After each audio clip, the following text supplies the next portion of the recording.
Graça e paz, irmãos. Vamos continuar a nossa série aqui do nosso seminário teológico sobre pneumatologia, ok? Então, vamos dar continuidade a essa matéria super importante, né? Na aula passada, a gente parou nesta tela, nesse slide, né? E eu trabalhei com vocês esses dois textos aqui. E agora a gente vai passar para mais textos para a gente conhecer mais sobre o Espírito Santo. Na aula passada nós trabalhamos a etimologia, o que significa pneumatologia, né? E apresentei alguns textos. E hoje vou apresentar mais textos, ok? Vamos lá.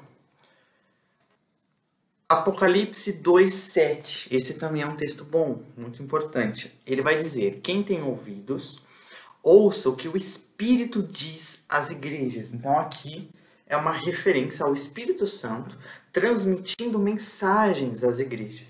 Então aqui nós vemos o papel, já até no livro do Apocalipse, de que ele está...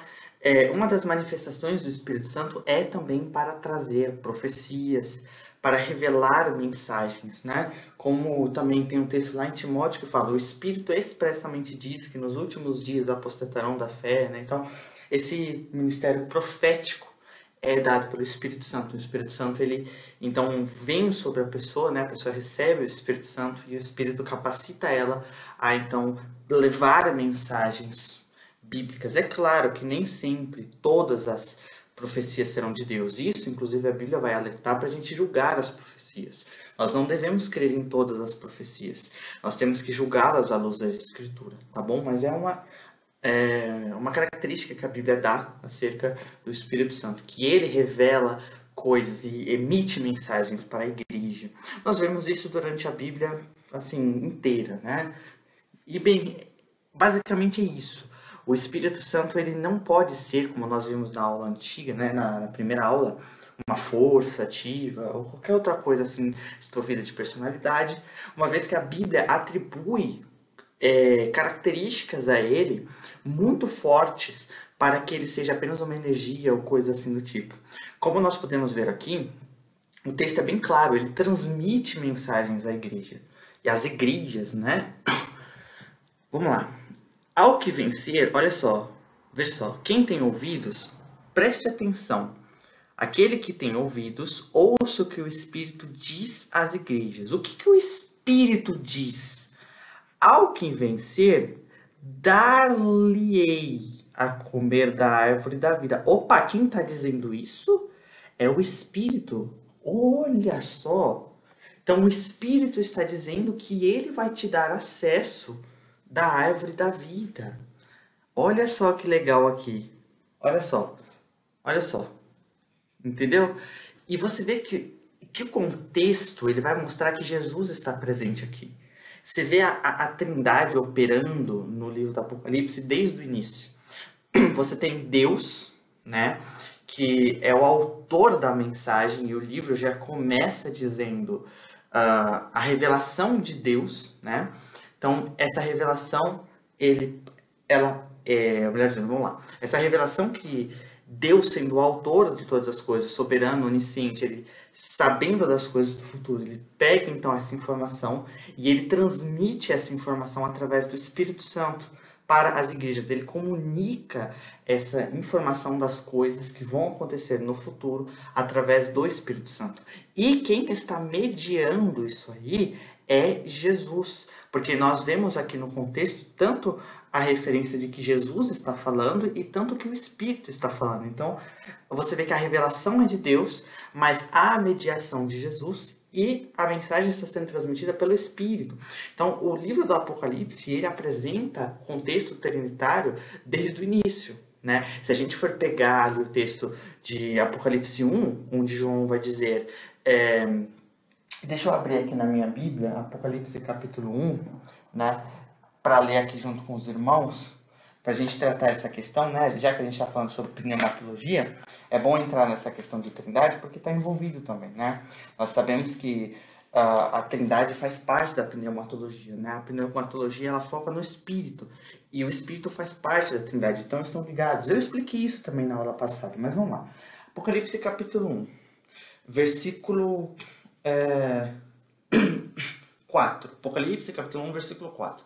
João, as 7 igrejas que estão na Ásia, graça e paz esteja com vocês, da parte daquele que é, que era, e que há de vir. Então ele está falando dos 3 tempos, né? Que é presente, que era passado e que há de vir. Então ele está falando do futuro. Então aqui ele está se referindo a Deus, né? Aquele que está nos 3 tempos, Deus.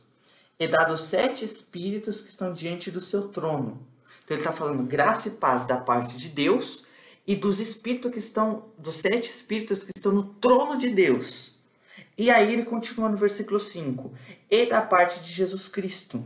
Olha lá.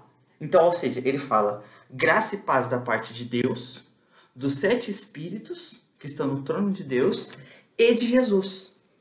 Uma vez que o número 7 é um número de perfeição, de completude, né? Essa amplitudão, né? Consumação, essas coisas que implicam o número 7, esses 7 espíritos faz referência a um texto lá do profeta Isaías que vai falar sobre os 7 espíritos de Deus como sabedoria, inteligência. Então ele vai citando os 7 espíritos de Deus lá em Isaías, que é uma referência clara ao Espírito Santo. Até porque o próprio apóstolo João ele vai falar graça e paz da parte dos 7 espíritos que estão diante do trono de Deus. O único que pode conceder graça e paz dentro desse contexto aqui é só se for o Espírito Santo. Se fosse um anjo ou algum outro espírito, né, então ele não teria essa capacidade de transmitir graça e paz, né? Porque todas as vezes que a Bíblia vai falar sobre graça e paz, ela vai falar graça e paz do Pai, graça e paz do Filho, entende? Não existe esse graça e paz da parte do anjo fulano de tal, não existe isso. Então aqui, quando ele fala graça e paz da parte dos 7 Espíritos de Deus, é uma referência ao Espírito Santo clara. Então a gente vê a presença da Trindade aqui já no livro do Apocalipse. Tá só um adendo para que a gente não caia nessas heresias aí, né? Que negam a personalidade do Espírito Santo e coisas assim do tipo, né? Vamos lá. Dali a comer da árvore da vida que está no meio do paraíso de Deus. Vamos lá. Lucas 12:12. Porque na mesma hora vos ensinará o Espírito Santo o que vos convém a falar. Olha lá. O próprio Espírito vai ensinar você aquilo que você deve falar. Então, olha só. Para que o Espírito Santo faça isso, ele primeiro precisa saber o que ele vai ensinar. Opa, então ele tem uma inteligência. Ele precisa saber como ele vai passar. Então, opa, ele não é uma energia, ele se comunica com a gente. Porque ele vai ensinar a gente. Então, veja só, ele precisa saber, ele precisa ter o conteúdo, então ele precisa ser uma mente inteligente, e ele precisa, então, passar esse conteúdo. Porque ensinar nada mais é do que você ter um conteúdo e passar esse conteúdo para alguém, né? Como eu estou fazendo aqui para vocês. Eu já tenho um conteúdo no meu coração e eu estou passando esse conteúdo para vocês. Isso é ensino, né? E é exatamente o que o Espírito Santo faz. Então você vê aqui bem claro, uma clara referência a uma personalidade e muito mais do que uma personalidade. Há uma característica de ensino, de Deus, de divindade aqui, né? Principalmente ali em Apocalipse 2, que é uma mensagem profética vindo da parte do próprio Deus. Então, é bem interessante pensar dessa forma, né? Vermos como os versículos da Bíblia vão se unindo e se explicando, né? Como diz o princípio hermenêutico, a Bíblia interpreta a própria Bíblia. Então a gente vê aqui bem claro 2 textos que indiscutivelmente provam a divindade do Espírito Santo e a pessoalidade dele. Ok? Podemos continuar? Vamos lá. João 14:26. Mas aquele Consolador, olha só, aqui o Espírito Santo recebe a característica de Consolador. No grego, a palavra é parácletos. Eu já vi várias pessoas falando paracletos. Tá errado, tá? É parácletos. Ali é uma preposição, irmãos. Parácletos é um substantivo composto. Kletos vem de klesia, chamar. E pará é uma preposição. Então, ali é um substantivo composto. Então, nesse caso, ele é uma proparoxítona. A acentuação é no pará, tá? Não fale paracletos, é paráclitos, ok? Vamos lá. Tirando essa parte aí gramatical, vamos voltar aqui. Aquele Consolador, Paráclitos, o Espírito Santo. Opa, aqui a gente tem um aposto, né? que explica e designa quem é o Consolador. Vamos lá, eu não sei se vocês sabem o que é um aposto, eu vou explicar para vocês. Aposto, a gente tem vários tipos de aposto, né? Mas aqui no caso é um aposto que designa, que explica quem é esse Consolador. Então o que eu tenho? Um aposto, ele é o seguinte, eu tenho que ter duas informações na frase, vamos lá. A primeira informação é o Consolador, a segunda é o Espírito Santo. Essas duas informações na frase precisam estar uma do lado da outra e separada por vírgulas. Olha aqui, ó, vírgula aqui e vírgula aqui. Então, o que eu tenho? Aqui eu tenho uma construção explicativa. Eu falo do Consolador e depois eu vou explicar quem é esse Consolador. Um aposto, olha lá, ó, o Espírito Santo. Então, ele claramente identifica o Espírito Santo como tendo uma característica de consolador, no grego paráclitos, que também poderia ser traduzido como advogado, né? Porque também é a ideia, né? Que é uma vez que a Bíblia vai dizer em Romanos 8 que o Espírito intercede por nós com gemidos inexprimíveis, né? Também dá essa ideia de defesa, de ajuda, né? O nosso consolador, aquele que nos ajuda, nos auxilia. Inclusive tem algumas traduções que em vez de consolador, coloca justamente isso, o ajudador. Também dá uma ideia boa, né? Vamos lá. E aqui é legal porque Jesus está falando isso aqui e ele vai caracterizar, o próprio Jesus chama o Espírito de ajudador, né? Mas o Consolador, o Espírito Santo, que o Pai enviará em meu nome, olha só, a trindade aqui, Pai, né? O Pai vai enviar no nome, ou seja, na autoridade de Jesus. Então aqui você vê esse pronome possessivo referindo-se a Jesus, né? Nome de Jesus. Então você tem a trindade aqui, o Filho, né, o Pai e o Espírito. E você tem também um pronome relativo que inicia uma oração subordinada, porque eu tenho, aqui eu já tenho aqui eu já tenho uma conjunção, né, que vai iniciar um tópico, e aí eu tenho um pronome demonstrativo, aquele Consolador. Aí aqui eu já tenho um aposto mostrando quem que é esse Consolador, né? E depois eu tenho um pronome relativo que faz referência a esse sujeito mencionado aqui atrás. Aqui eu tenho um outro sujeito que interage com esse daqui, né? E através, né? Porque sim, dá a ideia de através da autoridade de Jesus. Então você tem uma relação gramatical aqui muito forte, né? Mas você está fazendo isso no português, você tinha que estar fazendo uma exegese no grego. Eu já fiz, irmãos. Tem no meu canal do YouTube exegese de João 14:26. Existe, já tem um vídeo no meu canal do YouTube de exegese. Isso aqui que eu estou falando para vocês, eu estou trabalhando com texto em português, eu estou falando de acordo com o grego, tá? No grego existe essa relação sintática e no português também existe. Tá bom? Então eu estou falando de acordo com o grego. Eu já tenho um vídeo falando sobre isso. É só você pesquisar aí no meu canal no YouTube. A minha série sobre Trindade está ali, né? Você pesquisa e eu já fiz sobre isso, tá certo? Lá no meu canal no YouTube. Tá aberto para quem quiser assistir, tá bom? Mas apesar de essa série estar aberta lá no meu canal do YouTube, né, que eu deixei ela aberta, é uma série que eu fiz muito antes de iniciar aqui o seminário, né? Então ela está aberta no YouTube e acredito eu que vocês já tenham visto, né? Porque algumas dessas aulas eu também transferi aqui para o seminário. Como essas aulas eu já tinha feito antes do seminário, né, ter iniciado, então eu deixei elas abertas mesmo no YouTube, mas eu acrescentei elas aqui, tá? Claro que não são todas, são só algumas aulas, né? A maioria do conteúdo vai estar aqui exclusivo para vocês, até porque vocês compraram o curso, então o conteúdo tem que ser exclusivo para vocês que compraram, né? Mas algumas aulas estão ali disponíveis por conta desse motivo, ok?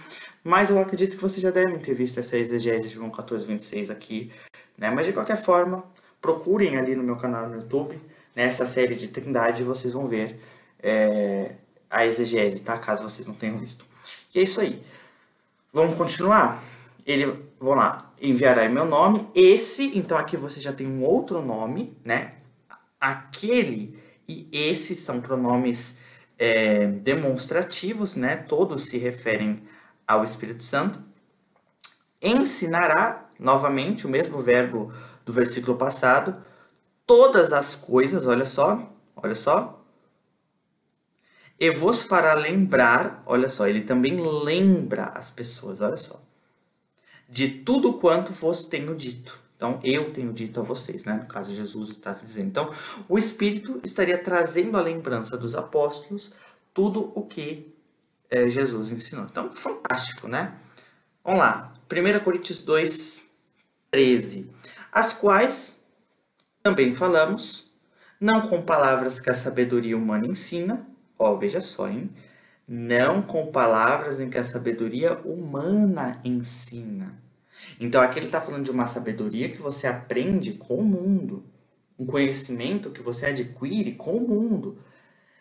Aí ele está falando, ó, as coisas que a gente fala, mas a gente não fala essas coisas com o conhecimento do mundo, mas com as que o Espírito Santo ensina. Opa, então o que a gente ensina, a gente não ensina de acordo com a sabedoria que a gente recebeu no mundo.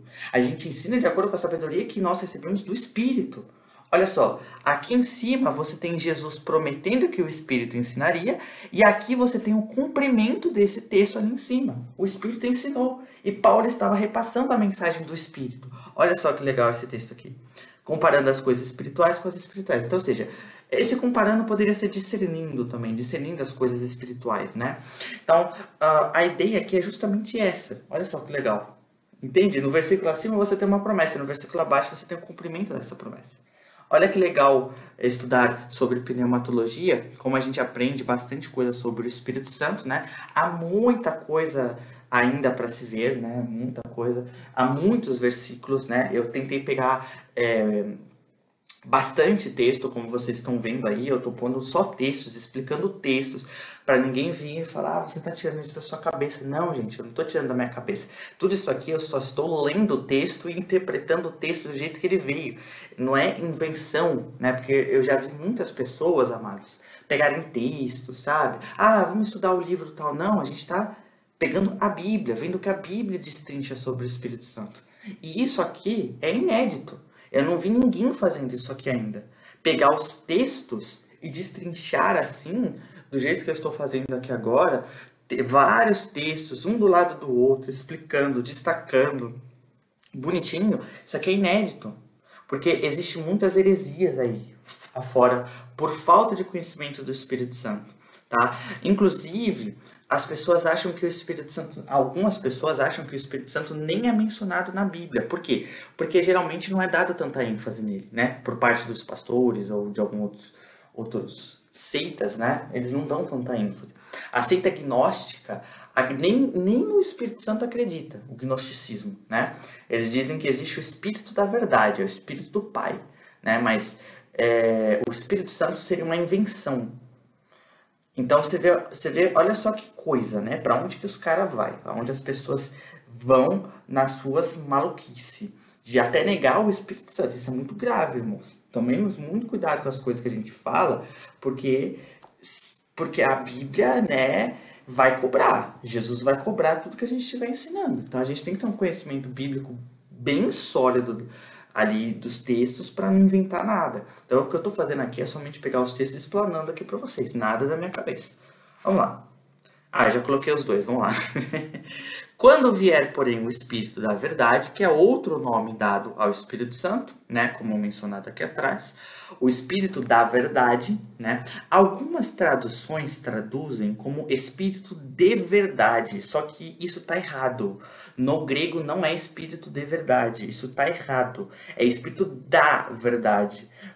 Tá bom? Inclusive, eu poderia traduzir isso aqui como um genitivo atributivo, na ideia de o verdadeiro Espírito ou o Espírito verdadeiro, tanto faz a ordem, mas a ideia seria essa, o Espírito da Verdade, ou seja, que transmite essa verdade, né?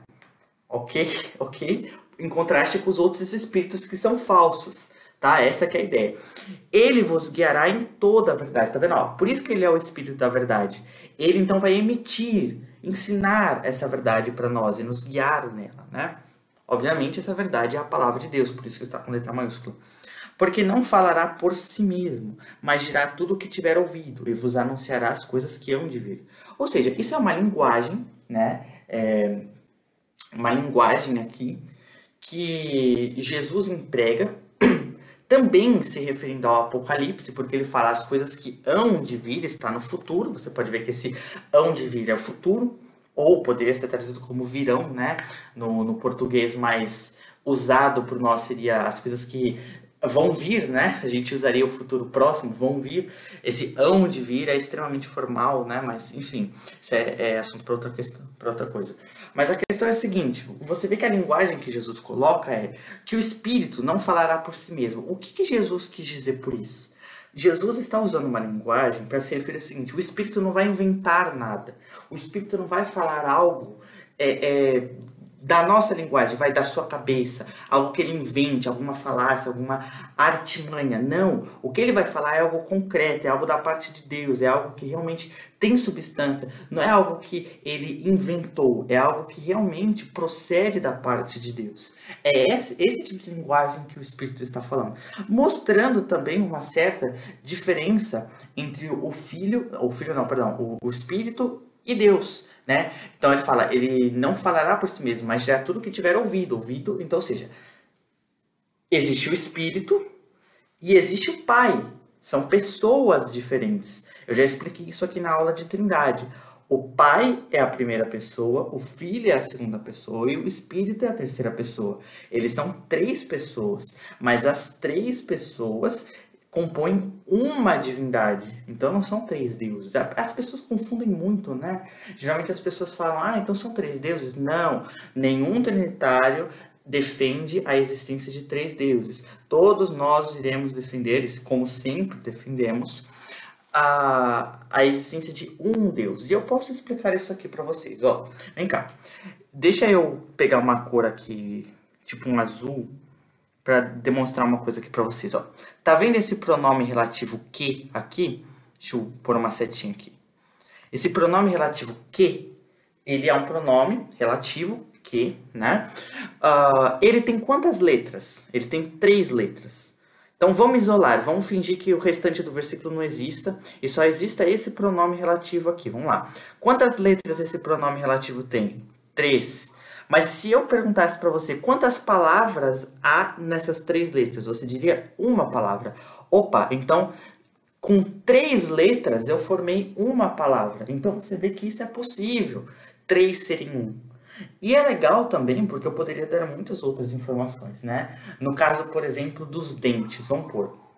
Se eu perguntasse para você, aonde estão os seus dentes? Você claramente me responderia, ué, na minha boca. Ah, legal. Quantas bocas você tem? Você vai falar, eu só tenho uma boca, ué. Pergunta até de doido, mas assim, presta atenção. Pega a linha de raciocínio. Quantas bocas você tem? Você vai falar, uma boca, uai. Eu só tenho uma boca. Mas aí se eu perguntar, mas dentro dessa boca você tem quantos dentes? Você vai falar, eu tenho vários. Opa, olha a linha de raciocínio. Você tem uma boca, mas essa uma boca comporta várias coisas dentro dela. Mas você nunca vai dizer que são 3, 50, 500 bocas. Você sempre vai falar que você só tem uma boca.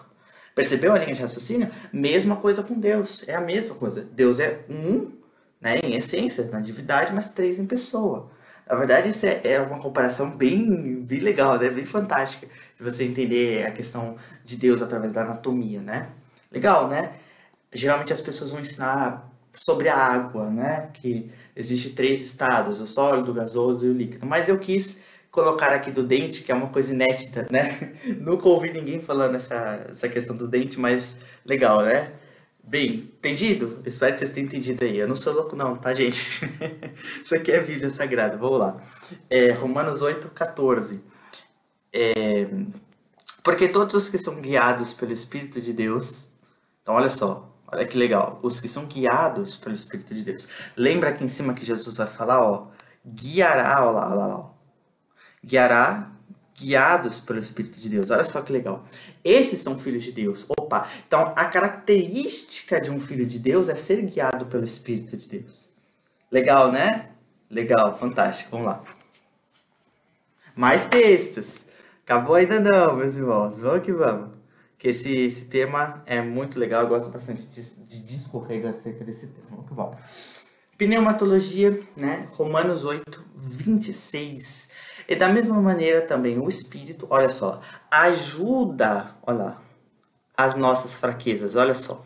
porque não sabemos o que havemos de pedir como convém. A gente não sabe o que a gente realmente precisa. Então a ideia é que quando a gente chega diante de Deus, a gente só pede coisas fúteis, a gente não sabe o que a gente realmente precisa, o que a gente realmente quer, sabe? As coisas que realmente Deus se agradaria que a gente estivesse pedindo. A gente pede para Deus comida, a gente pede para Deus qualquer coisa fútil, mas aí Deus está falando as coisas que realmente são necessárias você pedir, você não pede, você não sabe pedir como convém, as coisas espirituais, orar, sabe? De forma espiritual. Então, o que o texto está dizendo? Mas o Espírito intercede por nós com gemidos inexprimíveis. Então, o Espírito faz essa oração espiritual para a gente. Ele está ali nos ajudando, nos ensinando, nos intercedendo. Entende? Olha só que legal e quão profundo é esse texto. Por nós com gemidos inexprimíveis. Olha só, irmãos. É um gemido assim inexplicável, um gemido insondável. Não tem como. É uma coisa assim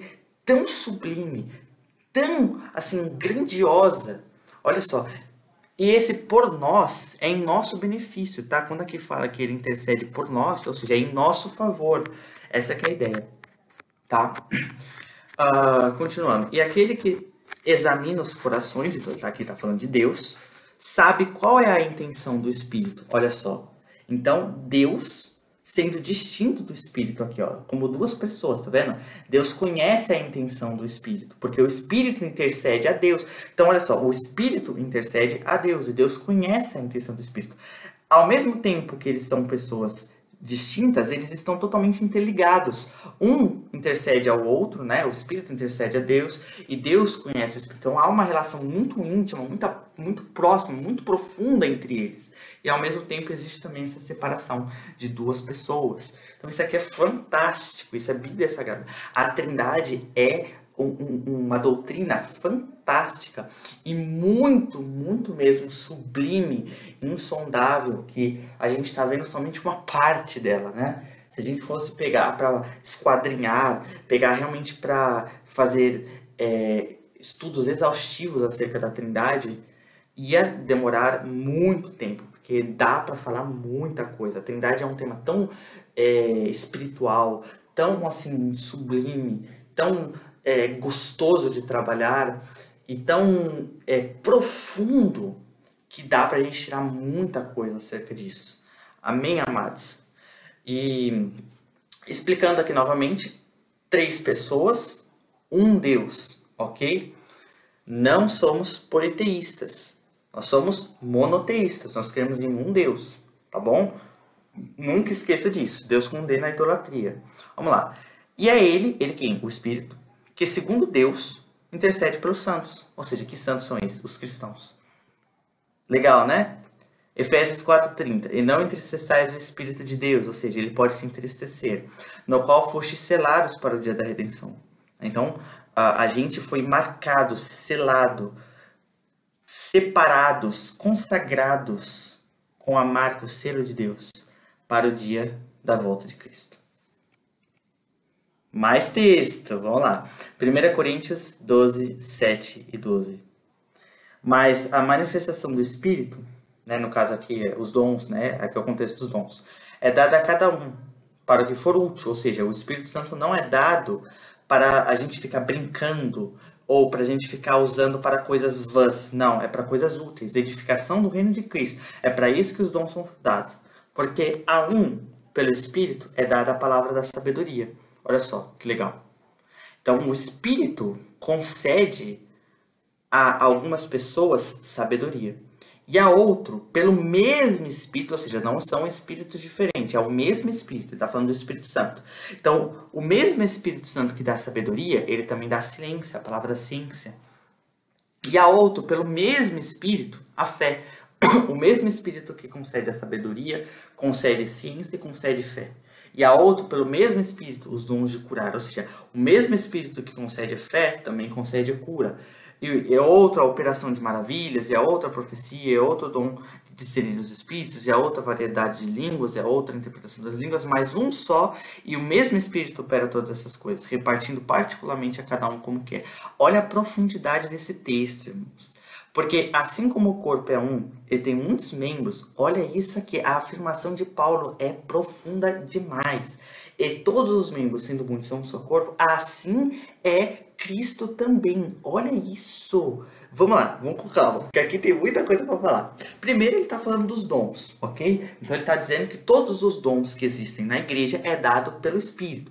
É o Espírito que concede todos esses dons às pessoas, ok? Não são espíritos, é o mesmo Espírito, que é o Espírito Santo. Tá? Então, ou seja, é uma referência que é o próprio Deus que dá esses dons para as pessoas, certo? E aí ele vai descrevendo que existe o dom de cura, o dom de sabedoria, o dom de ciência, o dom de fé, né? O dom de profecia, enfim, de discernir os espíritos, de língua, de interpretação de línguas. Então ele vai citando vários dons e falando que todos esses dons têm uma fonte. A fonte do Espírito. Então é o Espírito que reparte todos esses dons a cada um como quer. Aqui só um adentro, né? Aqui eu quero falar um negocinho aqui com vocês. Tem pessoas que dizem que os dons cessaram.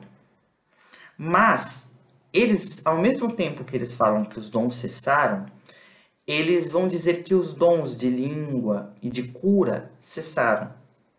Mas os mesmos que afirmam que os dons de língua e dom de cura cessaram, são os mesmos que afirmam que a salvação é uma obra exclusivamente de Deus, aonde Deus dá a fé ao homem. Então é legal porque o texto está dizendo que o mesmo Espírito que dá a fé, ele também dá dom de cura. Então se o dom de cura cessou, a fé também tinha que ter cessado. Será que a gente entende? Não consegue enxergar isso no texto? Será que eles não conseguem perceber, né, que se a fé ainda existe, opa, os outros dons também têm que existir.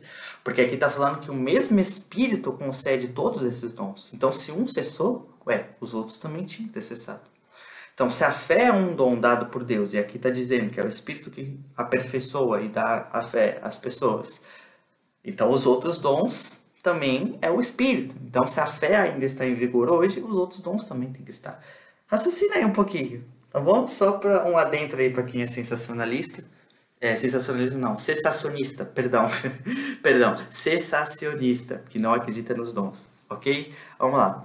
E aí, continuando, mas um só, o mesmo Espírito opera todas essas coisas. Então, é uma coisa unida, é uma coisa organizada, é uma coisa que procede da parte de Deus mesmo, repartindo particularmente a cada um como quer, ou seja, é o mesmo Espírito que dá dons diferentes para as pessoas que lhe aproveram. Então ele vai lá, ele pega uma pessoa, né, e ele dá a essa pessoa o dom que ela quer, né, que ele quer, né, no caso, que o Espírito quer. Então assim, ele pega o dom que ele quer e dá para a pessoa. Então, na verdade, os dons não dependem do homem, os dons é Deus que dá. Então, Deus escolheu você com aquele dom. Não é você que escolhe o dom, é Deus que escolhe o dom.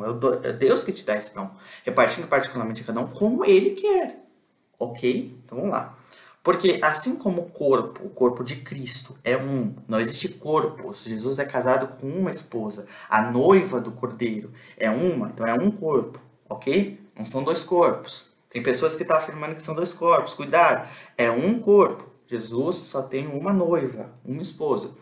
Assim como o corpo é um, ele tem muitos membros, obviamente, né? Aqui ele está falando no sentido de que o corpo é um, mas tem muitos membros. Ou seja, você tem mão, você tem pé, você tem braço, então tem vários membros. Ou seja, tem várias pessoas de várias nações, povos, tribos, línguas, judeus, gentios, romanos, gregos, etc.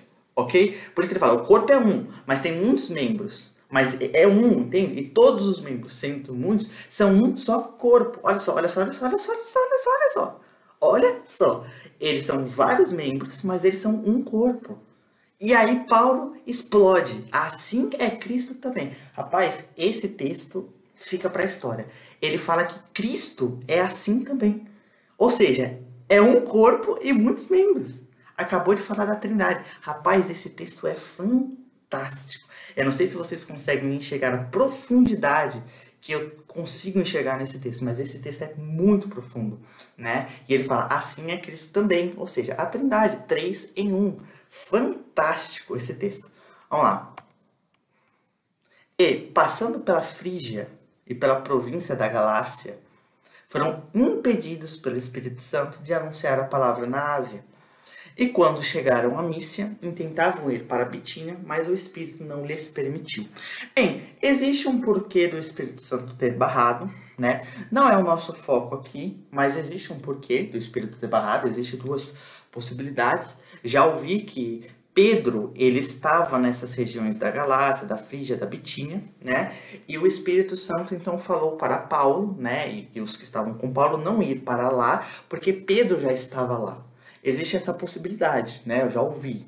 Porém, eu penso que não haveria necessidade de o Espírito Santo impedi-los por conta desse motivo, né? Paulo poderia chegar ali e ajudar Pedro. Então, não haveria, pelo menos para mim, essa informação não bate muito.